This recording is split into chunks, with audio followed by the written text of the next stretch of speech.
Mzee. Mzee. Ni aje? Nisalimie. Sitaki salamu. Rada? Sitaki mimi kunuka kajasho. Ati kajasho? Si unakumbuka kale kadem kangu? Kaviv kakule Karen. Kenye uliniambilianga. Usikie na kaambia nitakapeleka kibadaski. Na mimi nitakapeleka kibadaski. Kananiambia ati don't sweat it. Amekwambia don't sweat it. Naenda sasa kudozi. Sasa wiki ngapi? 2. Ndio maana unataka kunisalimia? Hapana. Kwa nini? Sasa unataka ninuke jasho? Sasa si amekwambia don't sweat it.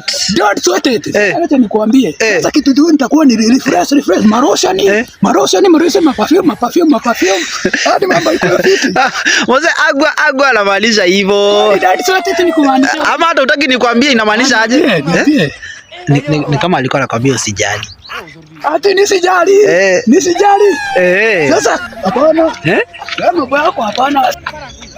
Wewe kujua. Acha nikwambie utasaidia. Unataka kunipoteza? Unataka kunipoteza au mambo yako kwa hakika unakuwa kasindeti? Sasa umeenda kulala. Sawa.